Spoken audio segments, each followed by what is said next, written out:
আসসালামু আলাইকুম সবাই কেমন আছেন? আশা করি ভালো আছেন। আলহামদুলিল্লাহ আমিও ভালো আছি। তো আজকে আমি একটি এমব্রয়ডারি ভিডিও নিয়ে এসেছি আপনাদের জন্য। সো অবশ্যই আপনারা পুরো ভিডিওটি দেখবেন, অনেক কিছু শিখতে পারবেন আশা করি ইনশাআল্লাহ। তো আজকের ভিডিওটি হচ্ছে আমি একটি আল্লাহ হরফ আমি এটা লিখে এটার উপর এমব্রয়ডারি করেছি। এটা আমি আমার ড্রেসিং টেবিলের যে আয়না আছে সেটার কাভারের জন্যই, আমি পর্দার জন্য আর কি মূলত আমি এটা করছি। তো এটা খুবই সুন্দর লাগবে এবং ইউনিক লাগবে। তো যারা কিনা ডিজাইন পারেন না তারা কিন্তু এরকম হরফ করে নিতে পারেন, খুবই ইজিলি, খুবই সুন্দর লাগবে। হ্যাঁ, ডিজাইনের চাইতে আমার মনে হয় এই হরফগুলো খুবই ইউনিক লাগে। এছাড়া হরফ যদি আপনারা করতে নাও চান, হ্যাঁ, বিভিন্ন কুশন কভারের জন্য কিংবা যে কোনো পর্দার জন্য, হ্যাঁ, আপনারা কিন্তু এরকম বিভিন্ন মা বাবা বা বিভিন্ন হরফ এগুলো কিন্তু আপনারা করে নিতে পারেন। এছাড়া আপনাদের প্রিয় মানুষ গিফট করার জন্য কিন্তু আপনারা এরকম হরফ লিখে বা নাম লিখে, তার নাম লিখে আপনারা কিন্তু গিফট করতে পারবেন। ব্যাপারটা কিন্তু অনেক ইউনিক হবে এবং সুন্দর হবে।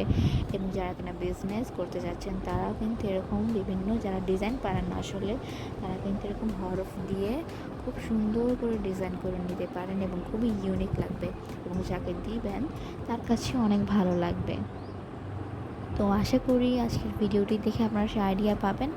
আমি এখানে খুবই সিম্পল একটা সেলাই ইউজ করেছি, এটা কিন্তু আপনারা যে কেউ পেরে যাবেন। তাছাড়া আপনারা যদি চাচ্ছেন যেখানে অন্যরকম কোনো সেলাই করতে, সেটা আপনারা করতে পারেন, নো প্রবলেম, এটা আপনাদের ব্যাপার।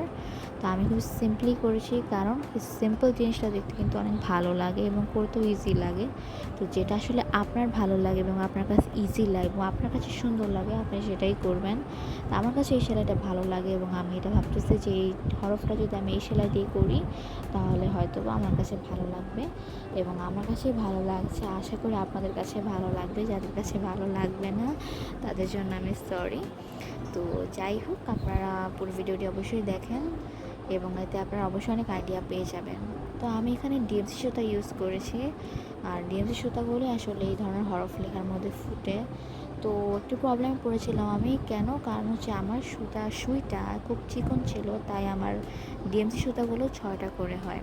তো আমার এই সুতাটা ইউজ করতে এবং সুয়ের মধ্যে অ্যাডজাস্ট করাতে খুবই সমস্যা হচ্ছিল। তাই আমি আলিফটা হচ্ছে আমি ডিএমসি সুতার পুরোটা দিয়েই করেছি, কিন্তু পরবর্তী যেই সেলাইগুলো দেখছেন সেগুলো কিন্তু আমি 3টা সুতা নিয়ে করেছি। কিন্তু দেখেন খুব একটা ডিফারেন্স কিন্তু বোঝা যাচ্ছে না, তাই না? আমার কাছে বোঝা যাচ্ছে না। একটু যদি কেউ কাছে থেকে দেখে তাহলে হয়তো বোঝা যাবে, কিন্তু দূর থেকে আসলে বোঝা যাচ্ছে না। যেহেতু আমি আমার ঘরের জন্য করছি তাই আমার খুব একটা প্রবলেম হচ্ছে না এবং দেখতেও সুন্দর লাগছে। যারা আপনারা বিজনেস করবেন বা কাউকে গিফট করবেন অবশ্যই ব্যাপারটা খেয়াল করে রাখবেন, যেন যদি আপনি মোটা সুই ইউজ করেন তাহলে আপনি ডিএমসি খুব ইজিলি ইউজ করে নিতে পারবেন। আর যদি আপনারা চাচ্ছেন যে না সুইটা চিকন, আপনি এটা চিকন করে নেবেন, তাহলে এটা অবশ্যই প্রথমে আপনাদের এটা সেট আপ করে নিতে হবে। তো আমি এখানে একটা ভুল হয়েছে আমার, সেটা হচ্ছে আমার সেলাইটা দেখেন খুব একটা ভালো হচ্ছে না। কেন? কারণ হচ্ছে আমার ফ্রেমটা কিন্তু একটু ঢিলা হয়ে গিয়েছিল। তো এই জিনিসটা খুব ইম্পর্ট্যান্ট। আপনার যদি ফ্রেমটা ভালো মতো টাইট না হয় তাহলে কিন্তু আপনার সেলাইটা ভালো হবে না।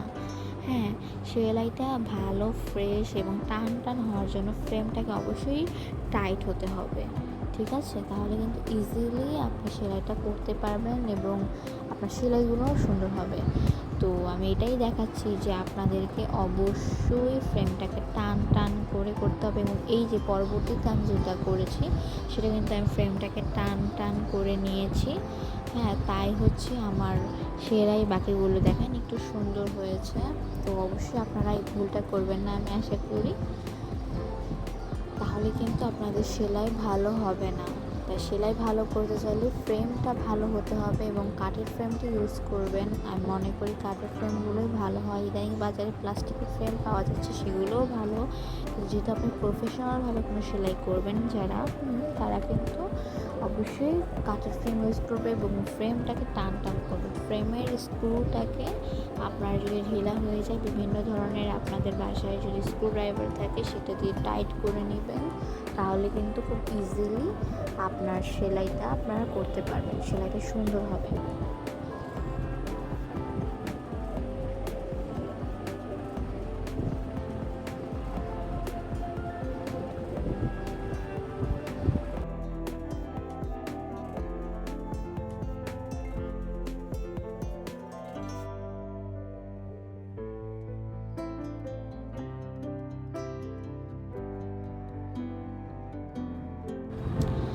তো আজকের ভিডিও দেখে যদি কারো ভালো লেগে থাকে এবং কারো কোনো উপকার এসে থাকে, হ্যাঁ, আপনারা যদি আইডিয়াস পেয়ে যান যে নিজেরা কীভাবে নিজেদের ঘরটাকে সুন্দর করে ওয়ালমেট তৈরি করে বা পর্দা তৈরি করে, হ্যাঁ, সাজাতে পারবেন হরফ দিয়ে বা বিভিন্ন শব্দ দিয়ে, ডিজাইন ছাড়া, যারা কিনা ডিজাইন পারেন না, তারা অবশ্যই আমার, যদি ভালো লেগে থাকে অবশ্যই আমার চ্যানেলটিকে সাবস্ক্রাইব করবেন এবং ভিডিও ভালো লাগলে লাইক করে থাকবেন এবং আমার পাশেই থাকবেন।